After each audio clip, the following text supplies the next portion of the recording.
સુરેન્દ્રનગરના સરા ગામે સરકારી શાળા નજીક ગંદકીનું સામ્રાજ્ય સર્જાતા વિદ્યાર્થીઓમાં રોગચાળો ફેલાવાની દહેશત। ગટરના ગંદા પાણી, ગંદકીના ગંધથી મચ્છરજન્ય રોગચાળો ફાટી નીકળવાની રહીશોમાં ભય। સ્કૂલ નજીક સર્જાયેલી ગંદકી તાકીદે દૂર કરવા જાગૃત નાગરિકે વિકાસ અધિકારીની રજૂઆત કરી।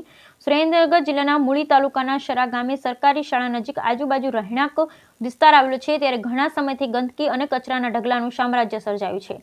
જ્યારે આ સરકારી સ્કૂલમાં નાના બાળકો શાળાએ આવવા માટે, લોકોને બજારમાં નાની મોટી ખરીદી કરવા માટે મુખ્ય રોડ આવેલ છે, જેમાં શાળાની બાજુમાં એક મોટો જબરદસ્ત ભયંકર ખાડો ભરાતા ગંદકીના ગંદા પાણીથી મચ્છર, અસંખ્ય ભયંકર ગંદી દુર્ગંધ સાથે આ ખાડામાં પીવાના પાણીની લાઈન પણ આવે છે।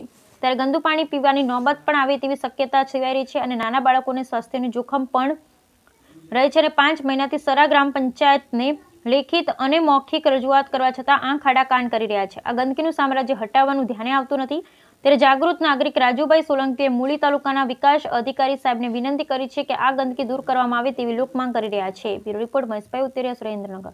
મિત્રો, હું છું રાજુભાઈ સોલંકી, સરા ગામ, મૂળી તાલુકો, જિલ્લો સુરેન્દ્રનગર।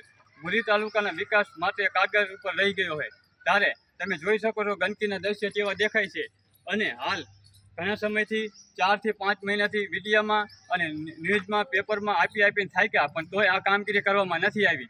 આ ઘણા સમયથી નિશાનની ગટર કરવામાં આવી હતી, ત્યારે આ એક કુંડી પણ બાકાયદગી રાખવામાં આવી છે અને એ કુંડીમાં પાણી પીવાના લાયક એ લાઈન અંદર દોડાવવામાં આવી છે। ત્યારે એ ગામજનો પીવામાં આવે ત્યારે ગંદકીના દ્રશ્યો જોવા મળે છે અને ત્યારે ગંદકી એવી હોય છે કે પીવા લાયક પાણી મળતું નથી અને એ લાઈન અંદર છે અને આ ગંદકી રહી 4 મહિનાથી એમ નામ છે।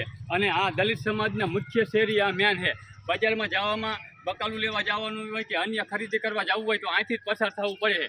ત્યારે આ 5 મહિના પહેલાં લેખિતમાં જાગૃત નાગરિકે અરજી આપેલી છે, ત્યારે કોઈએ હજી ધ્યાન દોરવામાં નથી આવ્યું। ત્યારે મૂળી તાલુકાના વિકાસ અધિકારીને મારે રજૂઆત છે કે તાત્કાલિક ધોરણે આને જોઈ અને તાત્કાલિક ધોરણે આ કામ કરવામાં આવે અને નાના બાળકો અહીંયા નિશાળે ભણવા જતા હોય છે, 1 થી 12 ધોરણની નિશાળ આવેલી છે અને નાના ભૂલકાનું આ ગંદકીના તે દ્રશ્યથી હાજા માંદા થવાની શક્યતા છે।